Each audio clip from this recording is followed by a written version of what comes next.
Hey guys, today I'm going to be doing a cook called Lollipop chicken. First time I saw that, it was on Malcolm Reed's channel, How to Barbecue Right. I thought that was cool. So I bought a 24 pack from Sam's. That's a lot of chicken to cut back like you have to do in this process. We'll see in just a minute. But I might do some of them plain and some of them bacon wrapped, but it's going to be a fun little cook, so stay tuned. Be right back.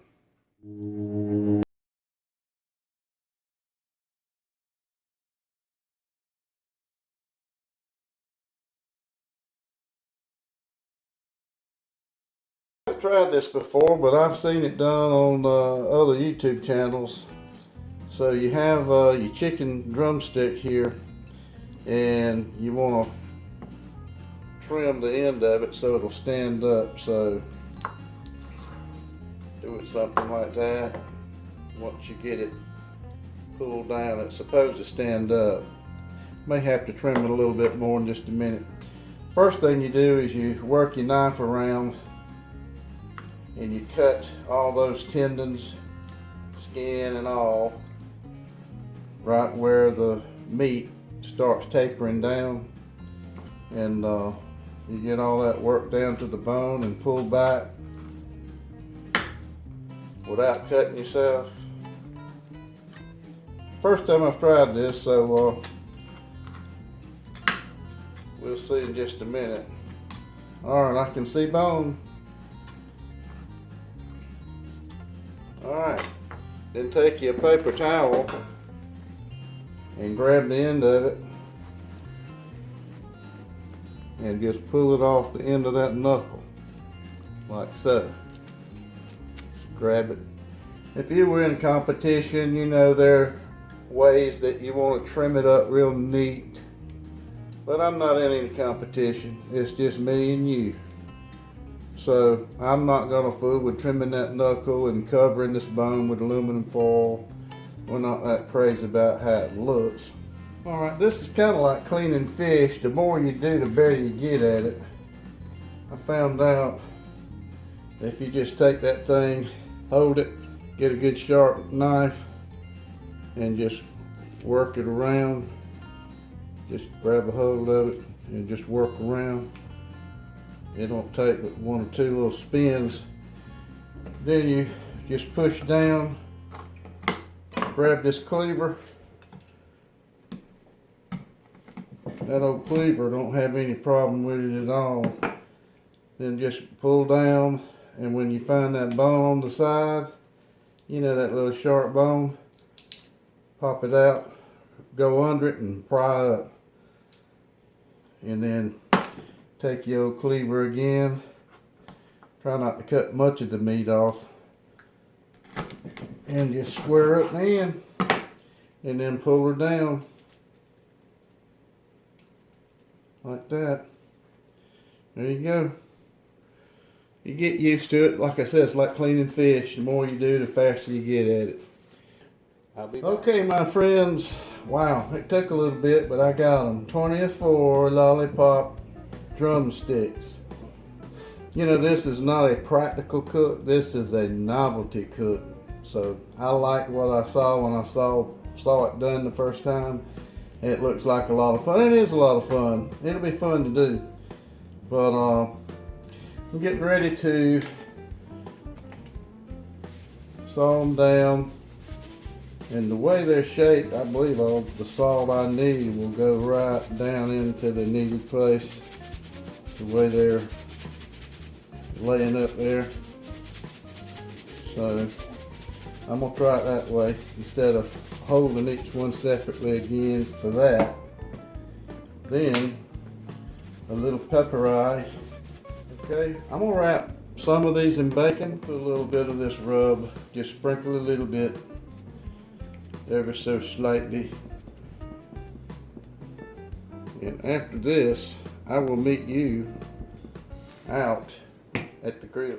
Okay, out here at the grill, if you stayed with me from yesterday, I got a whole board right here on each one of these brackets.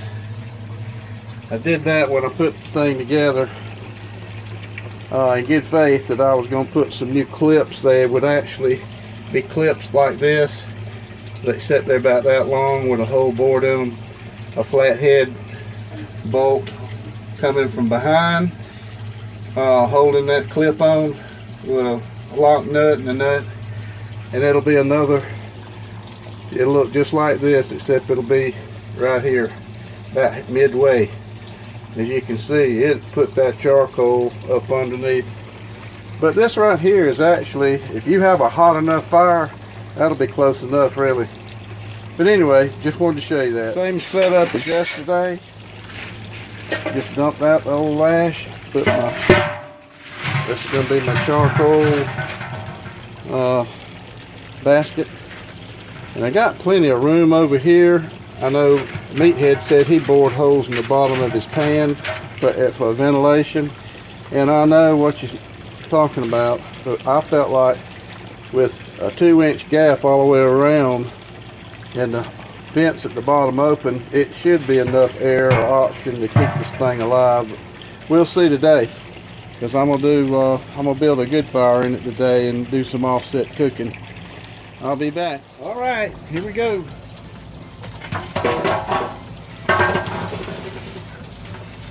That'd be a hot fire there. Whew.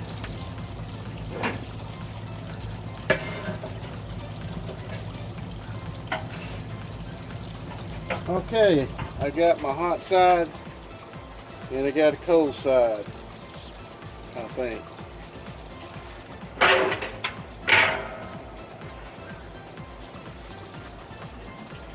Alright, we're going to close it off and let the grill warm up to the tip. So about 325. Okay, it's time to put these puppies on.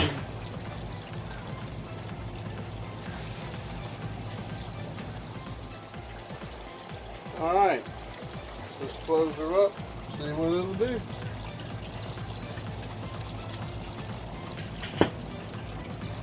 On the lower vents, I got one completely closed and the other one, you know, like 1/4 inch. And then the front, I'm going to close it off about 1/4 inch. And the top I got about halfway.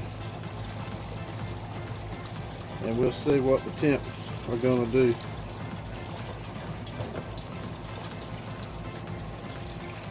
Okay, it's been a little over 5 minutes since I put the meat on, and the bottom number is the grate 262, so I need to open back up a little bit. So I'm going to open this top. I wanted to know how it would do with the air. And I'm going to open this bottom one back up to half. And I'm going to open this one up to about a half. Remember, this is the Weber Smoky Mountain, and I'm using it as a Weber Kettle charcoal grill. So, and it's taking air in, you know, out from the bottom and not right at the bottom of the charcoal pan. So I'm having to play with it a little bit to see what'll work on the vents to get my temps up to 300 to 325, somewhere along in there. I might even crack that other one again on the back side, so I'll keep you informed. Just to keep you abreast, about 140 degrees meat temperature. My temperatures were staying down at around 230, which is not bad for low and slow, but I wanted a 300, 325, so I took the pan out. I don't know why I didn't do this to start with, and put the 2 grates in that are usually in the bottom of this thing and crisscrossed them and put my ring in. I still have my little baffer piece of tin in for offset, and that's what I'm going with. You can see it catching on now. We're going to have some 300 degree temperatures now for sure. Alright, in 5 minutes after doing that, I've got 308, 309. I've closed the vents down in the back. This one is shut all together. This one is a 1/4 inch. This one is half, and the top one is probably half, and we're doing good. Now we'll finish this cook. Okay, time to put some sauce on.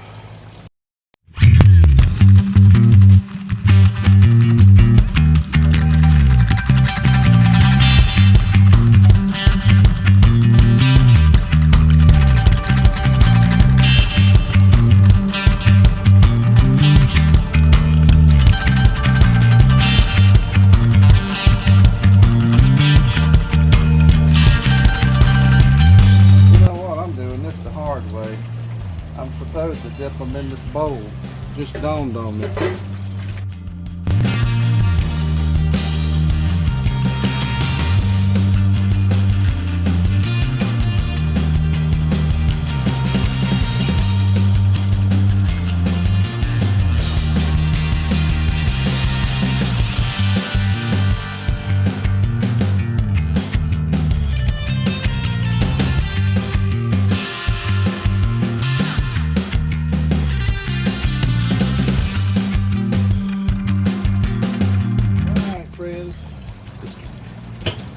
And there they are. About the best I can do. First time anyway. I'm going to take them up. And we're going to take them in. Aren't they cute? That's not a practical cook, like I said before, but it is a novelty cook. That's a lot of them. That's a lot of chicken. 24. We're going to be eating Lollipop chicken for a couple of days.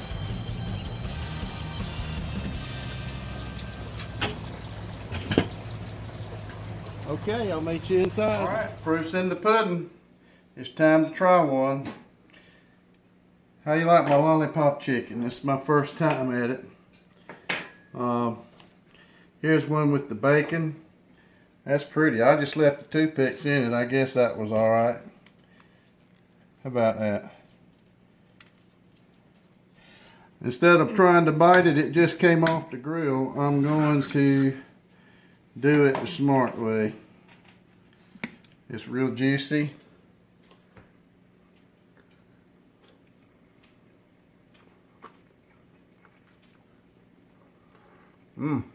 With the bacon on it, that tastes like a nice chicken entree with bacon. What can I say? Chicken and bacon. But it's delicious. The sauce I used, Tailgater Hater, it did a fine job. It's got a good flavor. I doctored it up a little bit. I'll put on the description box what I did to it. I will say that I added or I modified the sauce a little bit. It's a great mopping sauce, but I did add some brown sugar, some honey, and I wanted it a little sweeter, so I put the honey, and I added some pepper jelly, a tablespoon of butter, and a 1/4 cup of ketchup, and that was to 1.5 cups of this sauce. So the sauce is a base, and then I added these other things to it. But it was absolutely great sauce on that chicken. But I hope you enjoyed my cook. And if you watch my videos, please hit like, and I'd love for you to subscribe if you haven't already. Hey guys, I just want to let you know the cook's over. We're done eating. That was some of the best chicken, barbecue chicken, that I've cooked. Half of it was the sauce, Tailgater Hater sauce from Lake City, South Carolina. And the other half was the sear on the chicken. When you do these, you have to make sure you pull that chicken over the heat and let it sear and sauce it down. But with the combination of the bacon wrap, if you do this, I highly recommend you put the bacon on. It's better with the bacon. And so It was a good cook, one of my favorites so far. Until next time, Phil in Florence.